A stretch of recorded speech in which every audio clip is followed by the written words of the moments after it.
Hi. Hi. So Julie and I have we've known each other for quite some time. So this is almost like just getting to hang with a friend, which is really, really nice. Agreed. Yeah. But I'm going to give a little quick my intro background of you, and then I'd love for you to kind of go in a little bit. But Julie has had the most amazing background. I mean, she started out in this amazing band, Northern State, who had the Beastie Boys producing their albums, toured with the Roots, is now and has been for a really long time like an amazingly known DJ, and then in the pandemic decided to be a clinical therapist and mix music and wellness together. So she's at Cannes DJing like an insane schedule. But then actually also has like multiple days a week where she is a therapist and has sessions with people. So I'd love for you to maybe just give like more context. All right, I'm gonna correct the errors. I'm a hype girl. First of all, hi everyone. I'm so excited to be here. Do I look at you or do I look here or do I look at a camera? You do whatever you want. Okay, I'm gonna look everywhere. Okay. So yes, I'm Julie. I'm Hester Prynne. I was in a band called Northern State. We were a feminist rap band on Columbia Records. We were before our time. We worked with some of my heroes. I can't even believe I'm about to rattle off. There's going to be so much name dropping in this session. Of name dropping. So we worked with Chuck D, Muggs from Cypress Hill. I lived over at his studio for about 3 months, which I could do a whole panel on, but not here at Cannes, a different type of a location. And we toured with the Roots for 2 years. And in that experience, I learned to DJ from Questlove. I learned how to mix vinyl. He, at the time, and probably still, has the largest vinyl library on the East Coast. And his sister, who's a great musician, was the librarian, and it was Dewey Decimal System cataloged. And I spent a lot of time collaborating, especially in that experience, and being in the space and talking about music. And what I learned through that was that even though I loved being in a band, sort of, I didn't really want to be like a star on stage. I wanted to be doing this. I wanted to be like talking about records, because in my experience, when you talk about records, you're really talking about people's lives. And I always had this dream to become a therapist one day, maybe, but then my DJ career really took off. During the pandemic, I lost 15 months of work in 3 days, which was very stressful, as many of us did, and here we are back, so very grateful. Back in action. Back in action. Yes, but I signed a deal with SiriusXM to talk about music and mental health on the radio. I went to graduate school, I did all my postgraduate work, and now I have a license and I have a small therapy practice twice a week, and then I DJ all over the world the other days, and now I'm building this brand, which I call Music is Therapy. And at the heart of it is a live experience where I use music and records and take people through like a coaching on the dance floor. And that's what I came here in Cannes to do. I did that once, and then I DJ'd 9 parties. Yeah, I was about to say, you did a lot of DJing. A lot of DJing. But I guess, can you go a little bit more just deeply into Music as Therapy? Because I feel like you and I have like talked so many times about this, but just about the idea of, when somebody hears the name of a certain song, like everybody has a very specific reaction to it. Like we all know like the vibe for like, Imagine, yes, like with John Lennon and, things like that. But I'd love for you to maybe just walk everybody through kind of a little bit of that background and why music is therapy. Yes, what a big question. So the song I like to talk about, which when we were on the panel 2 weeks ago, when we mentioned, so if I say to you, think of a time where you felt strong. Maybe now you're thinking and you're like, I don't know, I did this. And then I'm like, no, think of it at work. Now you're like, but if I say to you, first I was afraid, I was petrified, right? You know what to feel. You know what to feel. I don't have to explain it to you. You don't have to go into yourself because the song says it for you. I Will Survive it gives you a feeling in your body. So if I can give you that feeling in your body first and then guide you to the experience in your life, it's an outside in. I find that that's a very effective tool. First of all, it's fun. Right? It's a fun sort of pop psychology modality, but it's more effective than starting with the talking, is starting with the sound. I mean, that's your L-Acoustics, it's all about the power of sound, right? Totally. Yes, and so I feel like that's a great example, And talk through how do you, for example, when you did your first, the first Music is Therapy experience. Intermix. In New York. in February, which sold out in like 2 hours. 2 hours. It's crazy. People really need. But who's counting? But who's counting? But people really, we all need therapy. Yeah. Talk about how you think about that process, like to curate something like that for a group of strangers, really, who are all coming to this experience from different backgrounds, obviously in different situations in their lives, and how are you putting together that wellness experience to give everybody something that they could take away from that? Yeah, great question. So I'll try to answer this. I don't know that I'll hit this answer like it was planned, but I'll see if I can answer it. So I did this first experience in New York in February, and my daughter had gone through a health. I don't know if I would call it a crisis because it worked out okay. But a health scare. But a health scare, let's say, and she's okay. But I was living with this for 2 months, and I have a coach who's amazing, and I was working with her on creating a miracle, right? Everybody can use a miracle in there. I'm sure every single person here, if I said, think of a miracle you need for someone you love, or, something in your life, or the world, sure, in 2 seconds we can all think of a miracle. And I spent 2 months sort of meditating on this, and all the songs I would listen to, and with absolute certainty knowing a miracle would happen. And I tried to never really allow myself to go to that dark place of what if it doesn't. And it did, so I'm very grateful. And I found out, that everything was okay on January 19th, and my event was February 1st. And so I decided, as I was curating this live experience, to make the theme miracles, because I thought everybody needs a miracle for themselves, someone else, or the world. And so I walked people through a 45-minute experience of creating a miracle. And what that means to me is seeing something done before it's done, right? People call that manifesting. I don't know if that's a cool word. I'm trying to think of my own word. Maybe conjuring. My coach Lauren Zander says conjuring.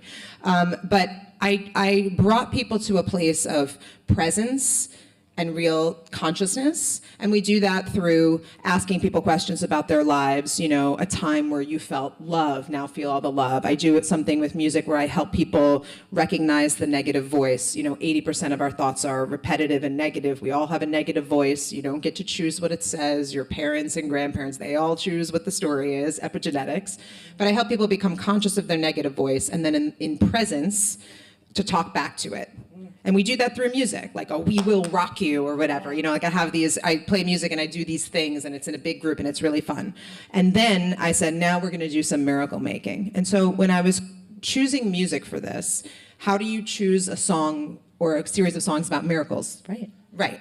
And so for me, there's personal songs. Ellie Goulding, who I know you love, has the song Miracle with Calvin Harris. And so that's like the low-hanging fruit.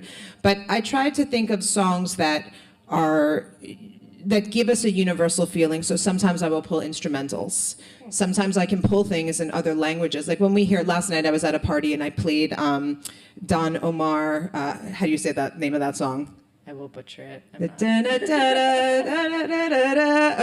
What's the name of that song? Dance. I don't speak the language. But when I play that song, everyone, regardless of what language they speak, knows what to do. Like that song's about having fun on the dance floor. You know what to do when you hear that. And I come from a background of, I'm Jewish, and I studied a lot of Kabbalah, and what we know in certain Jewish mystic traditions is that the harder you dance, the louder you sing, and the more you celebrate being alive, the more you will attract a miracle. And so maybe That's beautiful. It's beautiful. And so maybe you've heard Middle Eastern folks, and maybe some other cultures too, but this is the one I know. We sing li li li li li li li, Yeah.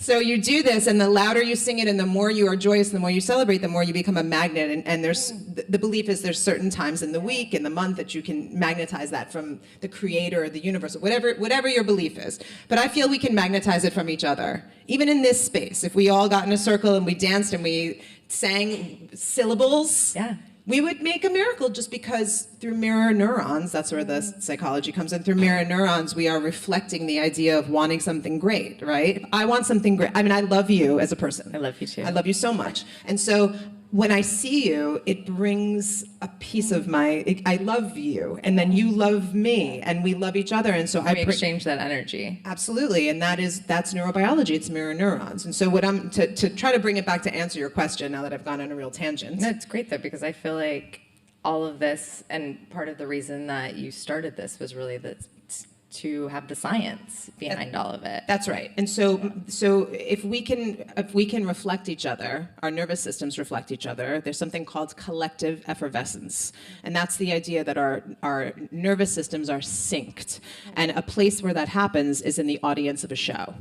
So if you see a band you love with people who love the band and you feel that warmth and you look at each other and you sing the words, you don't have to know that person. So I tried to create that space in my experience. And the theme was we're all going to create a miracle together. So we're using the song, we're using the dance as hard as you can, sing as hard as you can, we're using the mirror neurons, and we're creating an experience of collective effervescence. And now it doesn't really matter if I play a song in English or Spanish or, Portuguese. Right, because it's the energy and the connection that you have. That's right, but I have to take people to do that.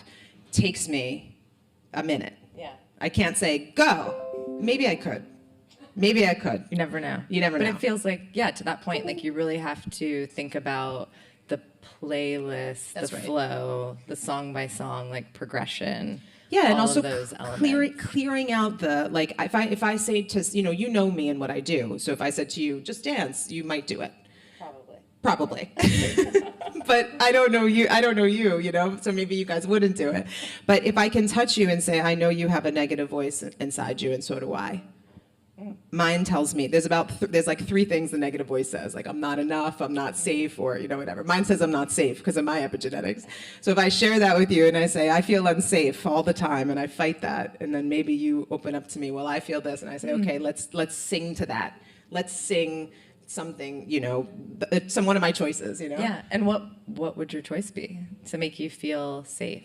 Well, you have to come to my experience for that. I'm like, follow me at musicistherapy.world, and you can come. No, but each of my experiences is kind of different where I start, but I do like to start in the place of, like, I explain the science very quickly, and then it's like, let's connect with the dark side, just so that we can, like, come to presence. Because you can't come to presence if you're pushing down, feeling weird and awkward and... Right. But if we can share that we all feel that way, okay, good. We all feel weird, awkward, stupid, ugly, not enough, like a loser, unsuccessful, and like we're never going to succeed and we're running out of time. Everybody feels that way, so let's put it to the side. Such anxiety. I know, right? But we all feel that way, so let's say we will rock you to that. Like I would say, we will throw rocks at you. Yeah. We will rock you. No. Now we're here. It's over there. We'll look at it. I promise you can bring it home with you, but right now it's gone. But right now, put it to the side. That's right. And then we can work. And that's what we do in a therapy session is, like, I sometimes say I learned this from my therapist 100 years ago, and I say this to my patients, like, they come in to the Zoom, and they're like, oh, I'm this and this and this. And I say, okay, good. Throw it out like a whiteboard, like a whiteboard. Or I like to use a Thanksgiving table. I say, it's Thanksgiving. Like What's the turkey? The turkey is my dad is the, okay, what else? My kid is the, okay, that's the potatoes. My job is this, okay, and I feel fat. Okay, that's this. And I was ugly, and this boy didn't like, okay, that's the Thanksgiving table. Yeah. Now let's look at it. Do we need to work on something here, or can we just, like, walk away from the table and I promise you can pick up all the pieces before you leave? And so I try to do that in the space to create, like, a safe space to work. Yeah, that's amazing. And now that you've started this, and obviously, like, how long has it been now that you've... I got my license official. I've been doing postgraduate work. It took me 7 years to get a license, let's say that. It took me 7 years. I got a license in October. I piloted this live event in November in Sweden. I did it in New York February 1st. So it hasn't been that long.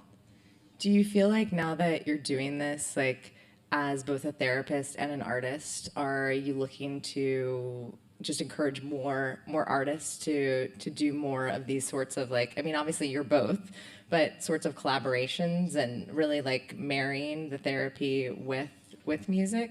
Have you seen that elsewhere from what you're doing? I haven't seen it. I think it's really important. Like, the reason I became licensed, the reason I studied and became an expert in this is because it's great to be a mental health advocate. Everybody should be a mental health advocate. But this is like, it's dangerous work in a way. It's like I wouldn't give a scalpel to a DJ and be like, do surgery. No. Would you? I don't think so. No. You know any DJs? Bad idea. But I feel, I know some DJs I would not give a scalpel to. Like never. Like never. But, I think when you start to, the part of the reason I feel that I'm able to do this is because I have extensive training, thousands of hours thousands. I'm like, girl, thousands. Yeah. Of creating a safe space and walking people down a road and then pulling them back in. And there's really nothing scarier than, I've done some out there type of work. And some of it feels very unboundaried. And it can be very dysregulating and disturbing to open up certain pieces of you and then sort of walk out onto the street of New York City. Yeah, very jarring. Yeah, and so I think it's important to learn how, I think the science is important and then you can get into the art. So I don't know, it's like, I'm not saying people shouldn't marry these modalities. Right. But I'm the first person really kind of doing this in this way, and I'm learning as I go. So let me figure this out, and then I'll tell you all how to do it. You'll branch out. Yeah, I'll branch out. Yeah. Talk a little bit about, I think one of the things that I always have loved about you is even what you were talking about earlier, walking the walk, and you have a really interesting story that I think also ties in, with the work that you're doing. You've learned ASL, Yes. And you have been very vocal the past couple of years about, the fact that you have hearing aids and you support your hearing impaired. Yes. You're not Hard of hearing. hard we of say. hearing. Yes. But really highlighting that community. Can you tell everybody just a little bit about that story? So I have a hearing loss. I wear hearing aids. I failed the hearing test when I was 5. Remember the hearing test you take? I failed. And I failed it every year. And I should have had hearing aids my whole life. But in the 80s, my parents decided that was not a thing we were doing. And so my hearing loss is in the range of human speech. And so I missed a lot. And the thing when you can't hear well, and we talked about this, didn't we? When you can't hear well, you don't know that you can't hear well. I don't know how else to explain that. Yeah. But you don't know. You're not like, oh, I'm missing something. You just sort of fill in the blanks. And I feel very strongly that I became a DJ, or that I became a music fan, a music lover, a music obsessive at an early age, because I couldn't really totally hear what people were saying, but I could put on headphones and hear everything. Or I could feel the emotion inside of what the song was, even if I didn't get what you were telling me. Right. And what's interesting, and I think kind of a superpower of mine, if I want to flip this, because I've done a lot of let me reframe my own story. So I'm going to flip it and make myself sound like a hero, which is, Sure. Thank you. I had a real, I came off, and my friend and I just talked about this yesterday, but I came off very standoffish for a long time. That was because I couldn't hear people. So I'd go to a party and I wouldn't talk to anybody because I'd be like, well, I can't hear anyone here. But I didn't know. I didn't know. You didn't understand. I just thought I didn't like talking to people. I was like, I don't like people. But so I'd go to a party and people thought. And look at her now. I know. Imagine. You can't shut me up. People thought I was kind of a bitch. And that was my rep. And that I was kind of a little bit stuck up and a little bit of a bitch. And then I was like, okay, well, everyone is mirroring that to me. That must be true. Now, there's no cooler job than being kind of a bitch and a DJ. I was like, this is what I'm going to do now. I'm going to know all the records. You want to talk to me? You need to know the records, but I could never hear anybody. You need to be an encyclopedia of vinyl. Don't tell me what Dilla produced. I know what Dilla produced. I got it. And then eventually, I have a daughter, and when she got a little older and started speaking, when she would say yes or no, it sounded the same to me. I could not understand if she was saying yes or no with her squeaky little baby voice. And my husband was like, for the love of God, please, go get hearing aids. And he said to me, get the most expensive pair they have so you feel like a baller, and get them in matte black. That is pretty baller. And that's what I wear. See, look, these are the most expensive hearing aids they sell. I got these for free though, because I work for the hearing aid company now. But these are matte black. But I got hearing aids, and it was I rolled into my life, and I was like, "Hi everyone! Oh my God, who wants to talk to me?" I remember going to parties, and that's probably around the time we became friends. Yeah. I think it was. It was, and I couldn't stop. I was talking to people. And I was like, as it turns out, I love people. Yeah. And you love talking. And I love talking. So anyway, but through that experience, when I was trying to have hearing aids and not feel all the stupid stigmas. We know, oh, people who are hearing aids are old and uncool and whatever. That is not true. I went and I signed up to learn ASL, right? Now, the deaf hard of hearing community are making the greatest art of anyone. We're all hearing Ken Lyons celebrating art. We're missing the boat here because that's where the art is happening. And what's incredible about ASL, and I'm not an expert, right? But I'm speaking, right. I'm bringing in what I know. So what's amazing about ASL is it's a full body language. It's like, I can talk to you and whatever, and you get the vibe. ASL is a performance. It's a performative language. I remember you saying that when you walked in the classroom, yeah. I say in quotation marks. Yeah. It was a classroom at the time. But that you were like, I get this, it's like hip hop. It's hip hop. It's basically hip hop. It absolutely is. And so my teacher, he's not my teacher anymore. Now he's a big star. His name is Jeremy Lee Stone, and he was the teacher in Sound of Metal. If you saw the movie, he was the teacher, and he was also the consultant, and he's an actor in Hollywood, and he does all these things. But in the movie Sound of Metal, they did this game where they had to race language, like finger spelling language. They raced it, if you've ever seen Sound of Metal, on both hands. And that's a game that Jeremy taught in his class. And so I did that, and it was like that. It was very exciting, and I because hearing aids and a hard of hearing identity is your invitation to be part of Deaf Cult. This makes me cry. Like I can't even talk about this. It's so meaningful to me. But I thought that I was like not part of one thing, but when you choose to wear hearing technology and you identify HOH, hard of hearing, capital H's, it means you're included. And so you can go to like ASL Slam and you can talk about this and you can follow deaf creators on Instagram or whatever, but like there is such a world happening. Most people don't know a single deaf person. I mean, that's the question that actually Julie said to me one day. Do you know anybody that's deaf? Yeah. And I was like, no. Most people don't. Most people don't. And I didn't. Because deaf people because they don't have the language, they participate in their own world, but their world is like bomb. I'm sure everybody saw the translator doing the WAP at yes. And that I think opened the door to a lot of people, but there's some incredible deaf creators online and making beautiful art, and like it's a cool community. My daughter signs a bit, and it's cool. It's a really cool scene. So my relationship to hearing and sound and speech and music and language, it's a big part of my identity. How was it, just like as a follow-up to that specifically, like with putting in the hearing aids from a sound perspective for you?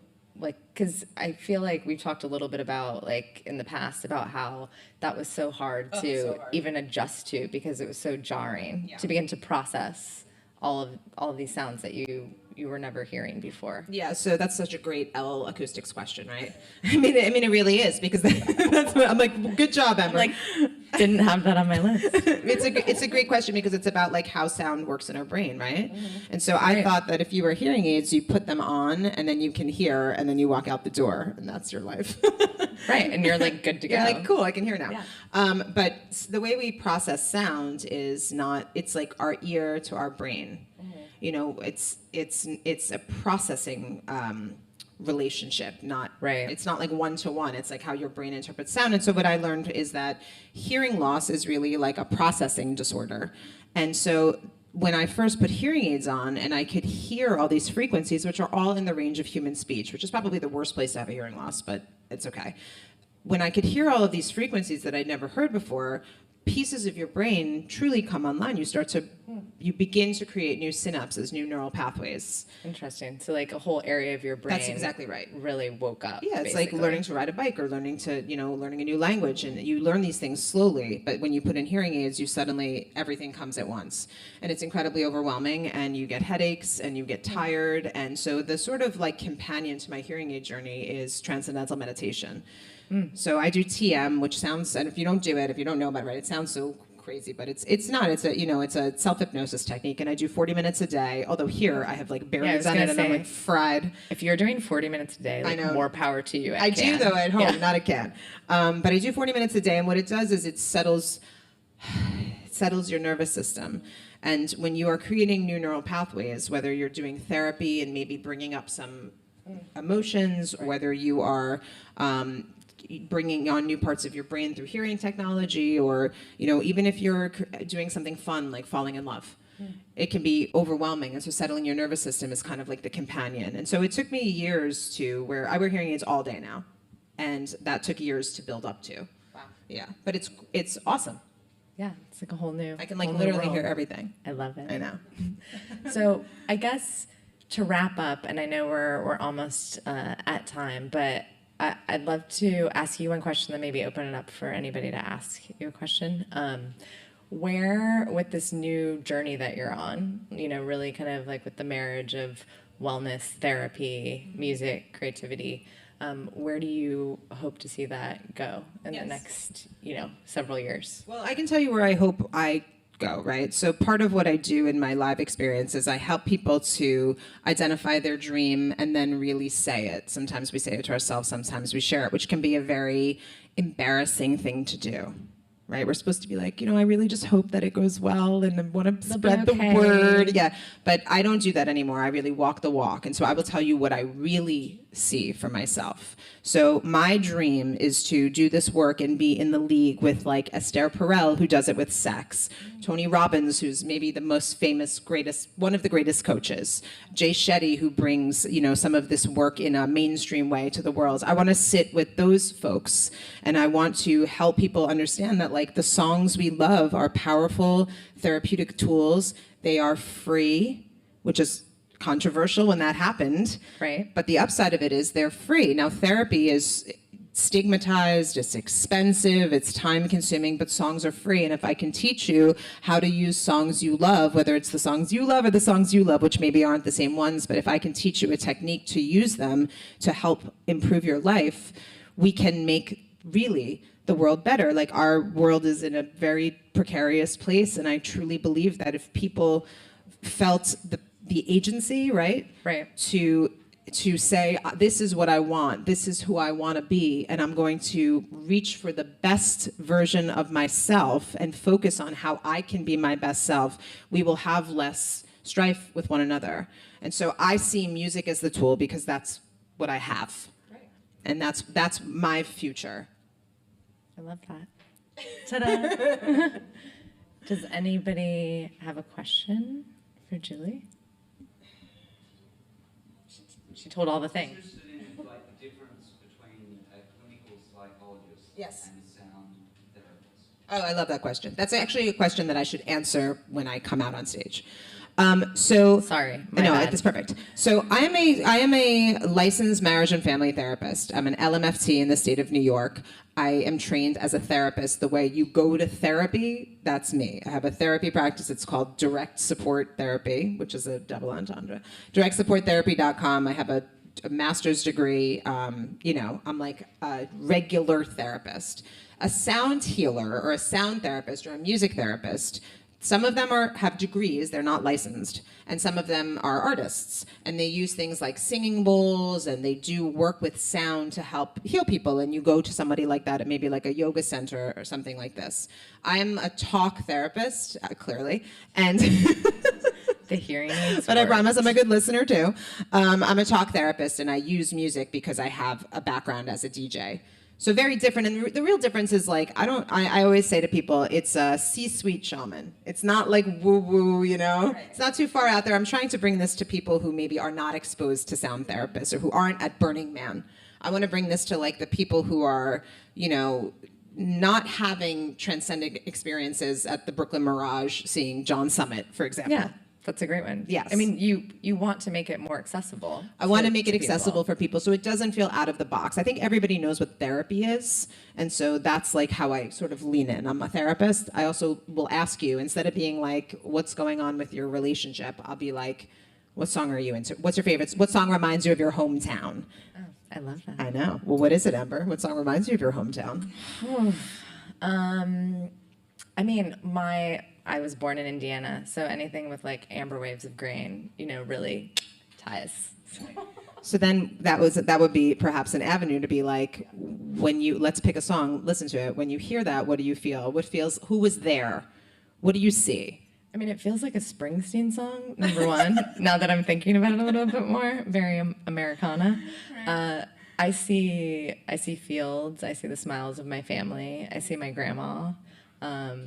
Yeah, I see like horses running, you know, Yeah, I envision all of those things, and it makes me feel just really warm and happy. So isn't it crazy that we haven't even listened to anything? Yeah, we don't even know what the We don't even know what the song song. is. Like, what if we? I'm like, where even is Indiana? Just kidding. But I'm like, you know, we're here. We're Fair. here. Fair. I'm like, we're in France. But I'm talking about Indiana. I know. But like, you can. The song can bring you there. And now we have all these. If we were doing therapy. Look at all the doors you opened. My grandma, I'd like to know about her. Yeah. Horses, I know you have a relationship with horses and riding, and we could talk about that and the place that fills in your life and why and how and what is that about. Right. Your family and you know, in the spring and what was it like and what were the nights like in the summer, and I can imagine like a Friday Night Lights type of a maybe kind of, right, you know? So see all these avenues for how to do therapy, just because I said, what is a song that reminds you of your hometown? Why is nobody doing that, guys? Like, that's so cool, you know? It's so powerful. So that's my lane, so I got that unlocked. I like it. Yeah. Andrew, did that answer your question? Does that answer the question? But I'm also, just last question. Yeah. Do you delve into like the sort of more sound therapy styles? No. It's more. I think that stuff's really cool. I'm into binaural beats. Questlove has a thing he's doing now with binaural beats, just a playlist he made that I listen to sometimes when I'm like trying to go to sleep. But like, I think the neuroscience of music is very awesome, but I've picked a lane that feels untouched and that reflects my personality. I'm down with a sound bath, but after like 15 minutes, I'm kind of like, you guys want to go like hang out and like get a drink somewhere? You know, like I want to like, not that I'm so into drinking because I'm not actually, but you know, I like real engagement with other humans, and I wonder if that's because for a long time I didn't have that. Yeah, you weren't engaged. So it's different, but I think it's like, I love just the fact that music is a tool in so many ways for healing, and people are starting to really like wake up to that. But there's apps about this. I know there's some AI around this space. And I think it's cool. It's like anything we can do for our health, mental health, physical health, that doesn't involve taking a pill. Pills are awesome.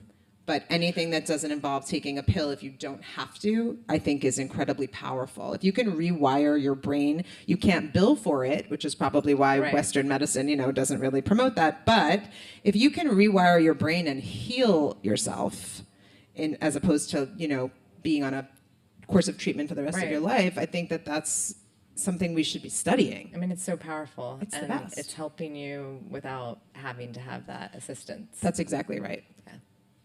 Well, thank you guys. Thank you. Thank you. Yeah. Yay.